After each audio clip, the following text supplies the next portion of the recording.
सदन और मदन का मेरे अलावा इस जहां में कोई और नहीं है। दोनों बहुत ही मेहनतकश और ईमानदार हैं। इनकी काश्तकारी है और एक घर भी है। बहुत उम्दा। मेरी दोनों दुख्तर भी हुनर में लबरेज हैं। दोनों एक ही घर में जाएं और मिलजुल कर रहें। मेरे लिए इससे खुशी की बात और क्या हो सकती है। तो मेरा ये वादा रहा कि आने वाले दिनों में हम मदन और सुषमा और सदन और प्रभा का निकाह करवा देंगे। हाँ भाईजान, ये बहुत ही खुशी का मौका है। लीजिए, मुंह मीठा कीजिए।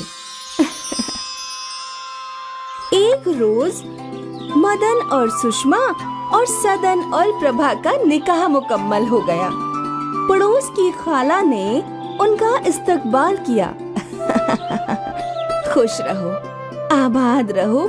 दूसरे दिन सदन और मदन ज़रात में जाने के लिए आमादा थे। सुषमा, हमारा खाना ले आओ। खाना बनने में अभी थोड़ा वक्त लगेगा। आप दोनों ज़रात जाएं, मैं खाना वहीं लेकर आ जाऊंगी। बहुत अच्छा। चंद लम्हों बाद प्रभा, प्रभा। हाँ अब्बा, मेरे सर में दर्द हो रहा है, तुम ये बर्तन धो लो। जी आपा जान। आपका ज़रात तो बहुत आलीशान और शानदार है। ये हमारी बरसों की मेहनत का सिला है। भाभी जान, इस देहात में हमारे ही ज़रात हैं, जहाँ साल के 12 महीने में कुछ न कुछ फसल होती ही रहती है। ये तो बहुत उम्दा बात है सदन। चलिए, अब मैं चलती हूँ। प्रभा, ये क्या है? तुमने अभी तक घर साफ नहीं किया? ओ आपा जान, मैं दूसरा काम कर रही थी। मैं तुरंत साफ सफाई कर देती हूँ। तुम कोई भी काम वक्त पर नहीं करती हो। चंद लम्हे में शाम हो जाएगी, अभी तक घर बिखरा पड़ा है। आपा, बस मैं तुरंत कर देती हूँ। सुषमा का रवैया प्रभा के साथ नाखेज होता जा रहा था। सुषमा को प्रभा से बहुत हसद थी, इसीलिए वो उसे रोज तंज और बातें सुनाया करती थी। अब तो रोज सुषमा प्रभा से लड़ने के तरीके ढूंढा करती। जल्द ही सदन और मदन को समझ में आ गया था कि उनकी बीवियों के बीच नाइत्तेफाकी बढ़ती जा रही है। एक शब्द, सुनिए, क्या वाकई में साल के 12 महीने आपके ज़रात में फसल पैदा होती है? हाँ, क्यों? ऐसे क्यों पूछ रही हो? सुनिए ना, अब दोनों भाइयों में बड़े हैं, तो आपका शज़रात पर ज्यादा हक हुआ ना? क्या मतलब है तुम्हारा? मतलब ये है कि मैं इस घर में नहीं रहना चाहती हूँ। प्रभा और मेरे बीच रोज लड़ाई झगड़े होते हैं। ऐसा चलता रहा तो एक रोज हम दोनों एक दूसरे के दुश्मन बन जाएंगे। इससे अच्छा है हम कहीं और बसर कर लें। लेकिन हम कहाँ रहेंगे? हम लोग आपके ज़रात में घर बनाकर वहीं बसर करेंगे।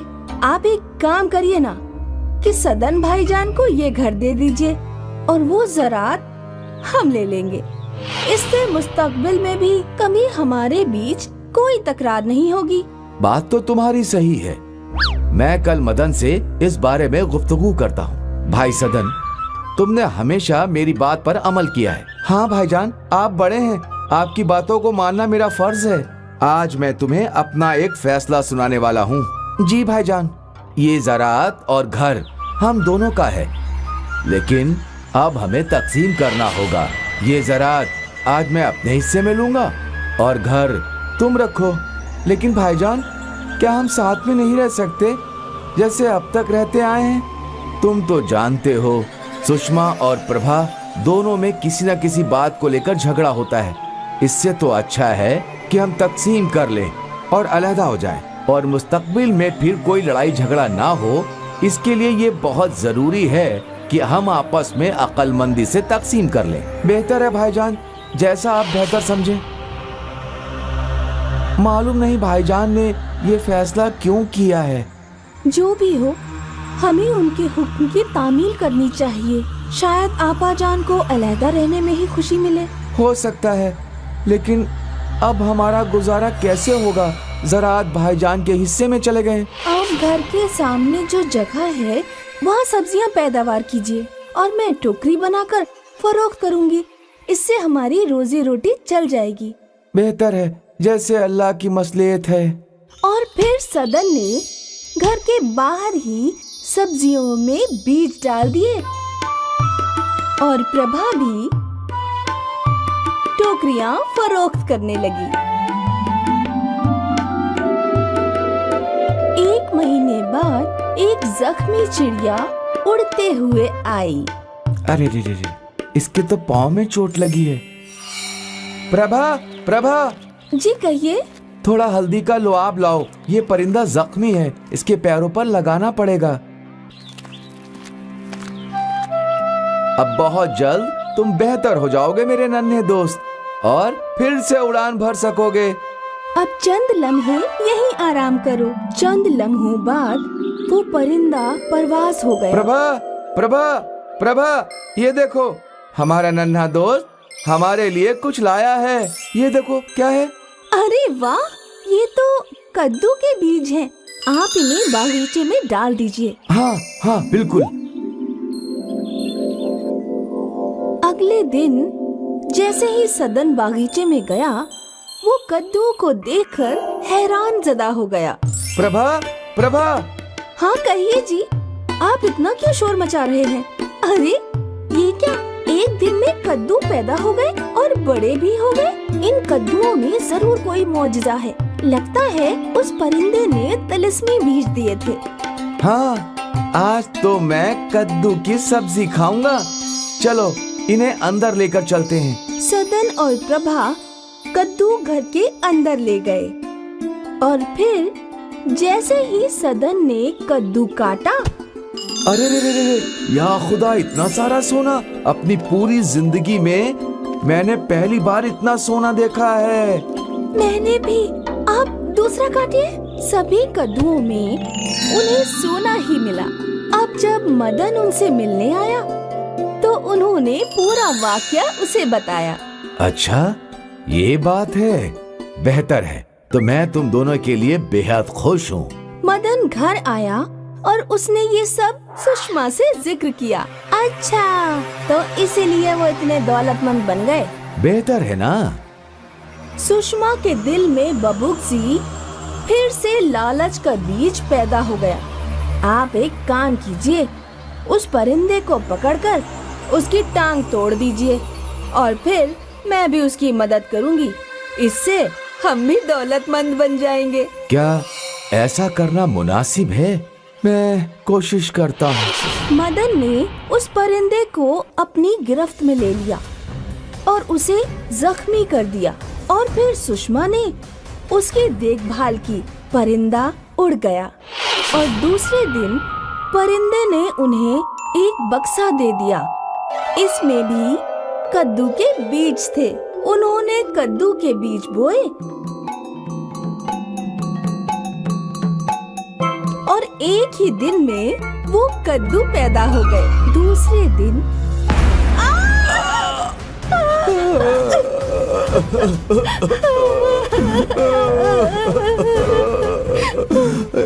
इसीलिए कहते हैं, जैसा बोगे वैसा काटोगे। सुषमा ने लालच पैदा किया और उसका बुरा नतीजा सामने आया और प्रभा ने अच्छाई बोई थी और उसे एक खुशहाल जिंदगी मिली। शौकत मियाँ की बिरयानी की दुकान थी। लोग बड़े मजे से उनकी बिरयानी नोश फरमाते थे। वाह शौकत भाई, क्या जायका है। शुक्रिया भाईजान। बिरयानी का जायका अच्छा था, इसलिए उनकी आमदनी बहुत अच्छी होती थी। शौकत मियाँ हर महीने 20,000 रुपए अपनी अम्मी के हाथ में रख देते थे। बेटा, अब जब तुम्हारी आमदनी भी ठीक ठाक हो रही है तो मैं सोच रही हूँ कि तुम्हारा निकाह करवा दूं। वैसे भी कब तक मैं तन्हा घर की और पूरे खानदान की जिम्मेदारियाँ उठाऊंगी। तुम्हारे निकाह के बाद तो नदीम का भी निकाह होगा। अरे अम्मी, मैं तो अभी भी बच्चा हूँ। आप कब भाईजान का ही निकाह करवाइए। ठीक है ठीक है अम्मी, आपको जो लड़की पसंद हो वो मुझे मंजूर है। ये हो ही ना बात, आपसे मुझे यही उम्मीद थी भाईजान। शौकत की अम्मी ने उसके लिए एक लड़की तलाश ली। सना तालीम याफ्ता थी और खाना भी जायकेदार बनाती थी। कुछ माह बाद शौकत और सना का निकाह हो गया और फिर सना ने घर की सारी जिम्मेदारियां संभाल ली। बेटा, तुम्हारे हाथों के खाने का जायका ही अलग है। हाँ भाभी जान, लेकिन बिरयानी में भाईजान का कोई हाथ नहीं पकड़ सकता। हाँ वो तो है। अब उसका तो तब इल्म होगा जब मैं उनके हाथों की बिरयानी खाऊंगी। भाईजान, आज सबके लिए बिरयानी ले आना। ठीक है, ले आऊंगा। शौकत की बिरयानी मशहूर थी। जब भी वो बिरयानी बनाया करता था, बिरयानी की खुशबू आसपास फैल जाती थी और लोग खींचे चले आते थे। अरे भाई, बिरयानी तैयार है क्या? नहीं भाईजान, 10 मिनट और लगेगा। ठीक है, मैं यहीं खड़ा हूँ। खरीदार तो शौकत की बिरयानी का इंतजार किया करते थे। यहाँ तक सब कुछ दुरुस्त चल रहा था। ये अमजद मियाँ तो बैठे बिठाए मेरा कारोबार खा रहे हैं। मुझे कुछ तो करना ही होगा। मैं भी दाम गिरा देता हूँ। शौकत ने भी बिरयानी का दाम कम करके 80 रुपए कर दिए। रोज तो इसी दुकान से बिरयानी खाते हैं, चल आज उस नई दुकान से खाते हैं। ठीक है। कई खरीदार बस नया जायका चखने के लिए अमजद की दुकान में जाने लगे, लेकिन अमजद के हाथों में अलग ही जादू था। एक बार जो उसकी बिरयानी खाता, वो उसी की दुकान में वापस आया करता था। कल जो बिरयानी खाई थी ना, आज भी वही नोश फरमाएंगे। हाँ बिल्कुल, उस बिरयानी को भूलना मुमकिन नहीं है। आहिस्ते आहिस्ते शौकत के खरीदार कम होते जा रहे थे। शायद ये बस कुछ रोज की बात है।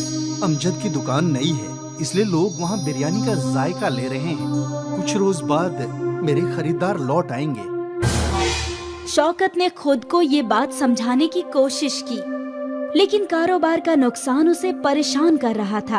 अब घर पर भी वो अक्सर फिक्र में ही रहा करता था। क्या हुआ शौकत, तू इतना परेशान क्यों है? अब क्या बताऊं अम्मी, मेरी दुकान के बगल में एक और बिरयानी की दुकान खुल गई है। आहिस्ते आहिस्ते मेरे सारे खरीदार वहीं जा रहे हैं। ऐसा चलता रहा तो एक रोज मुमकिन है दुकान बंद करने की ही नौबत आ जाए। ऐसा कुछ नहीं होगा बेटा, अल्लाह मालिक है। मुमकिन है ये सिर्फ कुछ ही रोज की बात हो। मैं भी यही दुआ कर रहा हूँ अम्मी। शौकत परेशान था और ये बात पूरे खानदान को बुरी लग रही थी।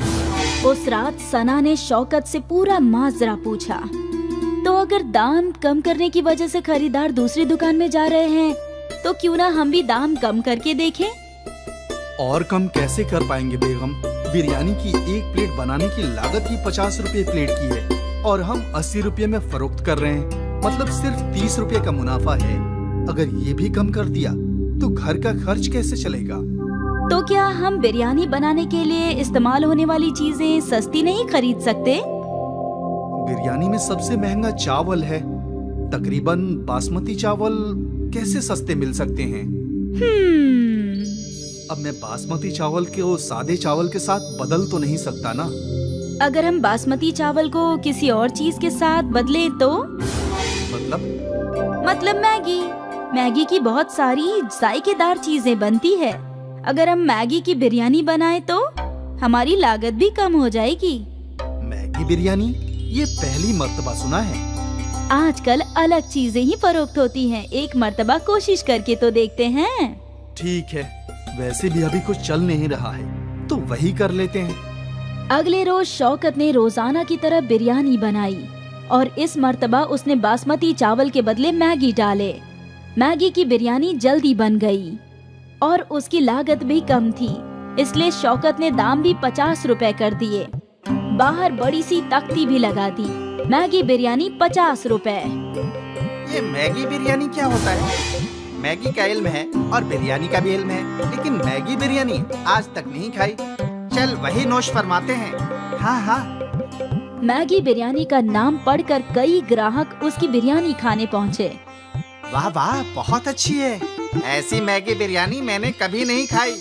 वो इसलिए क्योंकि ये मैगी नहीं, मैगी बिरयानी है। वाह भाई, ऐसा जायका कहीं नहीं चखा। शुक्रिया भाईजान। लोग शौकत की बिरयानी को बेहद पसंद कर रहे थे। उस रोज शौकत की दुकान पर खरीदारों का हुजूम लगने लगा। मैगी की बिरयानी तो चावल की बिरयानी से भी लाजवाब है। आज से हम रोज मैगी बिरयानी ही खाएंगे। शौकत खुशी खुशी घर आया और उसने ये खुशी की बात अपनी बेगम को बताई और वो भी खुश थी। उस माह शौकत की बहुत अच्छी कमाई हुई थी। महीने के आखिर में शौकत ने अपनी अम्मी को 40,000 रुपए दिए। इतना? हाँ अम्मी, सना की मैगी बिरयानी की तरकीब काम कर गई। दुगनी आमदनी होने लगी है। एक मर्तबा फिर शौकत खुश रहने लगा। उसकी मुश्किलें हल हो गई क्योंकि उसकी आमदनी में इजाफा होने लगा। मैगी बिरयानी मशहूर हो गई। सुनील और आसिफ दो दोस्त थे।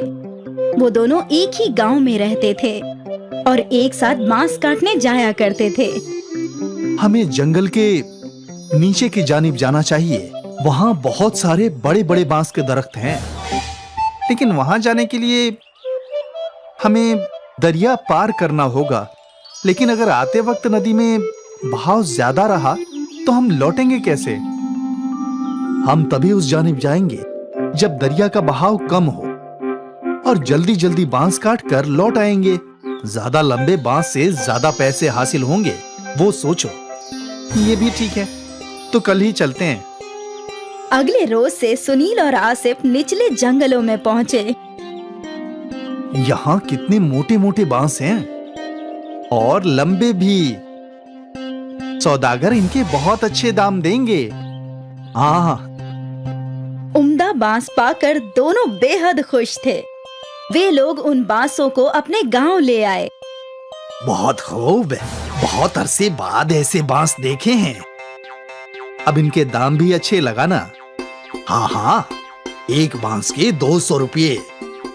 तुम दोनों 5 बांस लाए हो, इनके हुए 1000।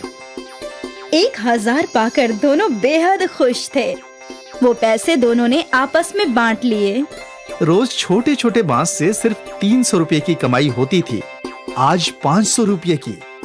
अब तो हम जंगल के निचले हिस्से में ही जाया करेंगे। हाँ हाँ।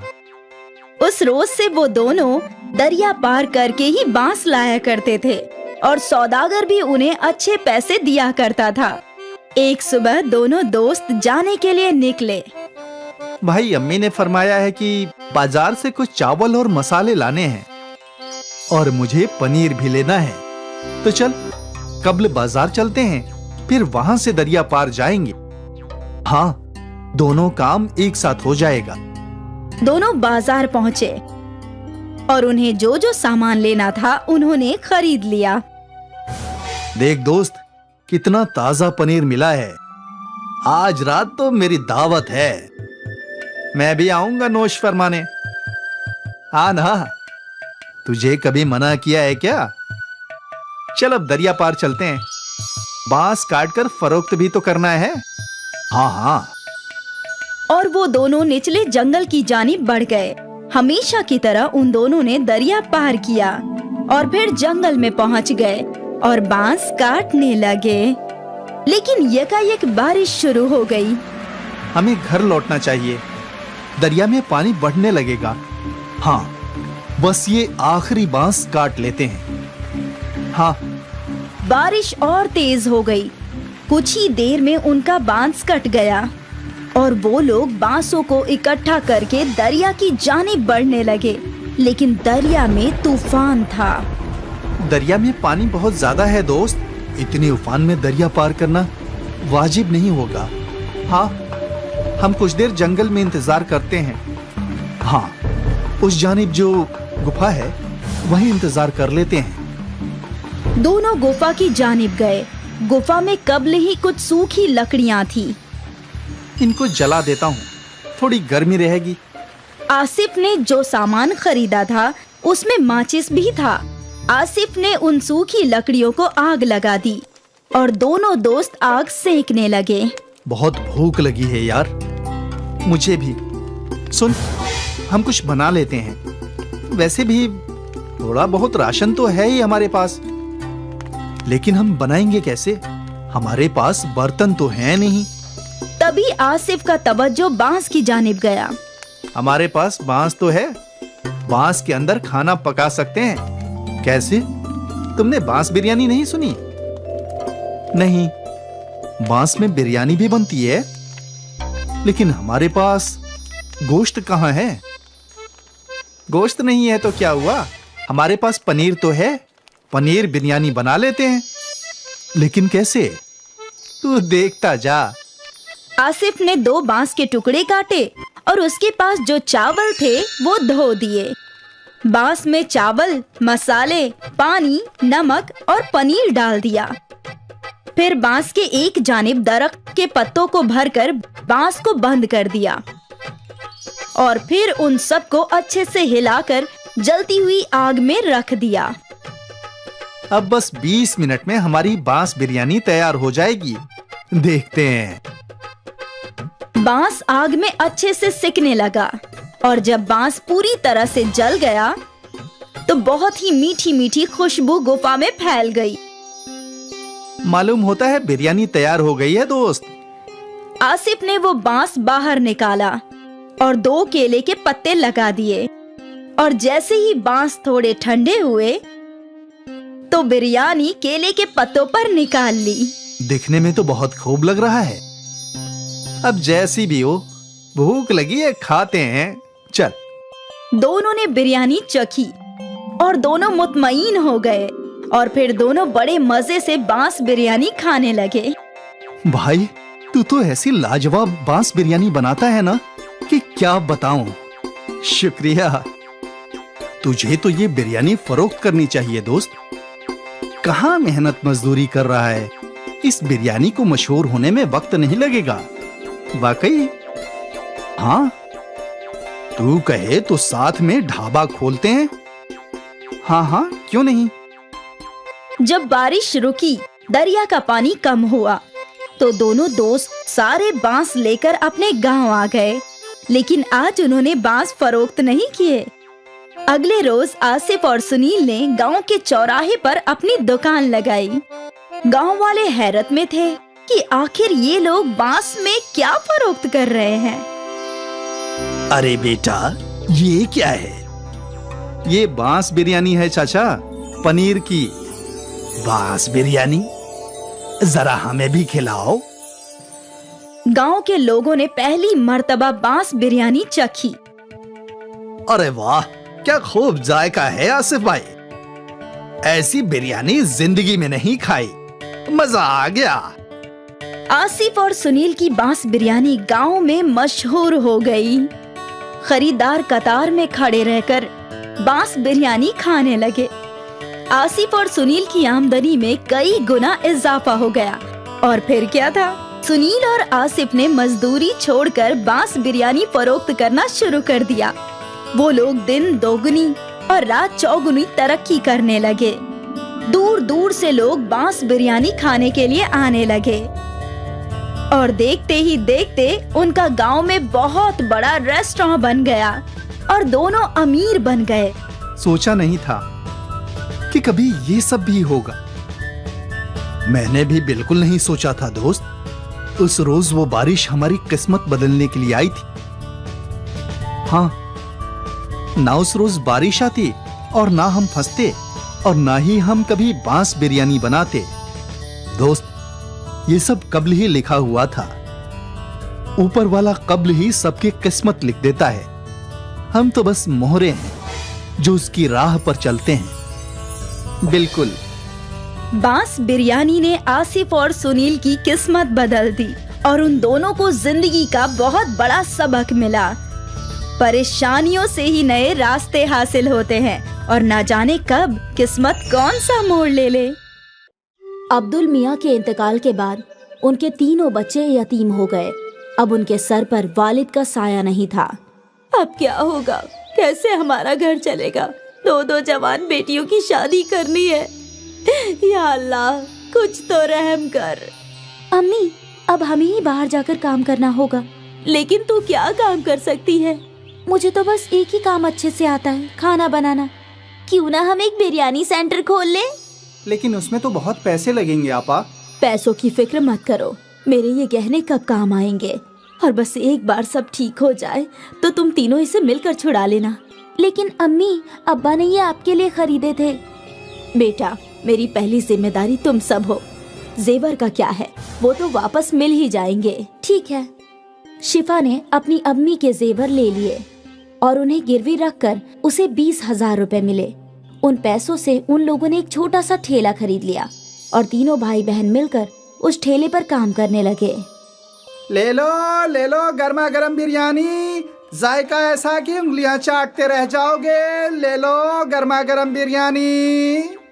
कई लोगों ने उनके ठेले की बिरयानी चखी और सभी को वो बिरयानी अच्छी लगी। वाह, क्या बिरयानी है! हमने कभी इतनी लजीज बिरयानी नहीं खाई। हाँ, बहुत अच्छी बिरयानी है। शुक्रिया भाईजान, ये हमारी अम्मी का नुस्खा है, हमारी अम्मी की स्पेशल बिरयानी। बहुत अच्छी है। और देखते ही देखते उनका बिरयानी का ठेला चल पड़ा। अब लोगों की भीड़ लगने लगी। मुझे 2 बिरयानी पार्सल देना। ठीक है। मुझे भी दे दो। अब नदीम को लोगों को बुलाने की जरूरत नहीं थी। ठेले पर इतनी भीड़ रहती थी कि तीनों भाई बहन मिलकर ऑर्डर दिया करते थे। ये लीजिए आपका ऑर्डर। ये आपका। ये आपका। 1 माह बाद शिफा अपने कमाए हुए रुपए गिन रही थी। ये लीजिए अम्मी, इस माह का मुनाफा 20,000 रुपए। क्या? आपने सही सुना, 20,000 रुपए। इतने सारे पैसे? हमारी बिरयानी लोगों को बहुत पसंद आती है। ग्राहकों की हमेशा भीड़ लगी रहती है अम्मी। या अल्लाह, तेरा लाख लाख शुक्रिया। तूने मेरे बच्चों को कामयाबी अता फरमाई। शुक्रिया। अम्मी, अगले माह ही आपके जेवर छुड़वा लेंगे हम, इंशाल्लाह। आज शिफा का खानदान बहुत खुश था। उनके अब्बा के इंतकाल के बाद पहली मर्तबा उनके घर में कुछ अच्छा हो रहा था। तीनों भाई बहनों ने अपनी मेहनत जारी रखी और दिन दुगनी और रात चौगनी तरक्की करने लगे। ये सब हम तीनों की इत्तिहाद की वजह से हो रहा है। बिल्कुल आपा। और हम हमेशा एक ही रहेंगे। हाँ, हमेशा। कुछ माह में तीनों ने ठेले से होटल बना लिया। नदीम काउंटर पर बैठा करता और शिफा और सना बिरयानी पकाया करती। नदीम भाई, वही जायका है, ठेले वाला। बिल्कुल, यही तो हमारी अम्मी का नुस्खा है। भाईजान, जायका कभी नहीं बदलेगा। लोग अक्सर इनकी बिरयानी के जायके की तारीफ किया करते थे। धीरे धीरे इन्हें दावत के केटरिंग के कॉन्ट्रैक्ट्स भी मिलने लगे। भाई, मेरे घर कल एक दावत है, 100 लोगों की बिरयानी चाहिए। जी बिल्कुल, मिलेगी ना। लेकिन वही जायका चाहिए जैसा हम यहाँ खाते हैं। बिल्कुल वही जायका रहेगा। आप बेफिक्र होकर ऑर्डर दे जाइए। तीनों भाई बहन बहुत खुश थे कि उनका कारोबार बड़ा होता जा रहा था। फिर एक दिन क्या हुआ, ये ऑर्डर अब तक गया नहीं। वो कादरी साहब के घर निकाह था, लेकिन किसी वजह से वो निकाह टूट गया, तो अब ये खाना नहीं जाएगा। या अल्लाह, बहुत बुरा हुआ। तुम एक काम करो, ये खाना गरीबों को खिला दो, कम से कम कादरी साहब को दुआ मिलेगी। ठीक है आपा। अपनी बड़ी बहन के कहने पर नदीम ने सारी बिरयानी फकीरों में बांट दी, लेकिन उसका मन नहीं था। जब वो होटल लौटा तो सना वहीं थी। आपा कहाँ है? वो तो घर गई है। मुझे समझ में नहीं आ रहा कि आपा ने इतनी सारी बिरयानी गरीबों में बांटने को क्यों कहा। क्या बोल रहे हो तुम? सना आपा, आज कादरी साहब के घर पर निकाह था, तो उन्होंने 300 लोगों की बिरयानी ऑर्डर की थी, लेकिन किसी वजह से उनके घर का निकाह टूट गया, तो बिरयानी बच गई थी। मैं सोच रहा था कि हम वो बिरयानी बेच देंगे, लेकिन आपा ने बोला कि सारी बिरयानी गरीबों में बांट दो। ये तो सही फैसला नहीं हुआ। हम उस बिरयानी से भी कमा सकते थे ना आपा। हाँ बिल्कुल, हमारी आपा बहुत नेक दिल हैं, इसलिए उन्होंने सोचा होगा कि जब हमें बिरयानी के पैसे मिल गए हैं तो क्यों ना बिरयानी गरीबों में बांट दी जाए, और उन्हें दुगने मुनाफे का ख्याल आया ही नहीं होगा। हो सकता है। तभी शिफा वहाँ आई और सना और नदीम ने अपनी गुफ्तगू बंद कर दी। सारी बिरयानी गरीबों में बांट दी ना? हाँ बिल्कुल। कम से कम कादरी साहब को दुआएं मिले, अभी उन्हें दुआओं की खास जरूरत है। जी। सना और नदीम अपनी बड़ी बहन के फैसले से मुत्ताफिक नहीं थे। खैर, उनका कारोबार चलता रहा। उन्हें और भी बड़े बड़े ऑर्डर्स मिले। उनका होटल भी अच्छा चल रहा था। फिर कुछ माह बाद एक और ऑर्डर कैंसिल हो गया। नदीम, अंसारी जी का ऑर्डर कैंसिल हो गया है, तुम ये सारी बिरयानी गरीबों में बांट दो। ठीक है आपा। नदीम ने हाँ तो बोल दिया, लेकिन उसका मन नहीं था। बड़ी बहन के घर जाने के बाद सना और नदीम बातें करने लगे। क्या हम ये बिरयानी बेच नहीं सकते? अभी तो रात के 10 बज गए हैं, अब शायद ही ग्राहक आएंगे। एक काम करते हैं, इसे अंदर रख देते हैं, कल पहले यही बिक जाएगा। हाँ हाँ, ये सही होगा। दोनों भाई बहन ने मिलकर वो बिरयानी छुपा दी। अगले दिन उन लोगों ने पहले वही बिरयानी बेची और वो दोनों बेहद खुश थे कि मुनाफा दुगना हो रहा है और शिफा इस बात से बेखबर थी। फिर क्या था, जब भी कोई ऑर्डर कैंसिल होता, अगले दिन वो बिरयानी सना और नदीम होटल में बेचा करते थे। ये सिलसिला काफी महीनों तक चलता रहा। एक दिन ये बासी बिरयानी एक रेगुलर कस्टमर के प्लेट में आई। नदीम भाई, कुछ तो गड़बड़ है, बिरयानी में वो जायका नहीं है। ऐसा कैसे हो सकता है भाईजान? हम तो हमेशा से वैसे ही बिरयानी बना रहे हैं। ठीक है। धीरे धीरे सारे कस्टमर्स को बिरयानी की गड़बड़ समझ आने लगी और उन्हें वो जायका पसंद नहीं आ रहा था। यकायक उनके होटल में ग्राहक कम हो गए। तभी शिफा सोच में डूब गई। यकायक ऐसा क्या हो गया? हमारे ग्राहक टूट क्यों रहे हैं? ऐसा चलता रहा तो कैसे चलेगा? नदीम को अपनी गलती समझ आई। वो अपनी आपा के सामने रोने लगा। मेरी गलती है, मैंने और सना आपा ने बासी बिरयानी ग्राहकों को खिलाई। क्या? नदीम ने अपनी आपा के सामने सारी गलती कबूल की। ये तूने क्या कर दिया? ज्यादा मुनाफा कमाने के चक्कर में धंधा ही तोड़ दिया। अब हम कैसे ग्राहकों को वापस लाएंगे? हमें माफ कर दीजिए आपा। हमें इल्म नहीं था कि ऐसा कुछ हो जाएगा। तुम्हारे लालच ने सब कुछ बर्बाद कर दिया। तीनों सोचने लगे कि अब वो लोग क्या कर सकते हैं। और फिर अगले दिन शिफा को एक तरकीब सूझी। शिफा ने एक तख्ती लिखवाई, हमें माफ कर दीजिए, हमारी गलती की वजह से आपको बासी बिरयानी खानी पड़ी, हम शर्मिंदा हैं, इसलिए अगले 1 हफ्ते तक हम सबको मुफ्त में बिरयानी खिलाएंगे। ये तख्ती शिफा ने होटल के बाहर लगा दिया। कस्टमर्स ने तख्ती पढ़ी और वो मुफ्त की बिरयानी खाने होटल आ गए और एक बार फिर उन्हें ताज़ी बिरयानी का जायका पसंद आने लगा। ये तो बिल्कुल पहले जैसी है। हाँ हाँ, मजा आ गया। भले ही उनको 1 हफ्ते मुफ्त की बिरयानी खिलानी पड़ी, लेकिन उनकी मुश्किल का हल निकल गया। उनके ग्राहक लौट आए और सना और नदीम को समझ में आ गया कि लालच बुरी बला है। एक बार फिर अम्मी की बिरयानी चल पड़ी।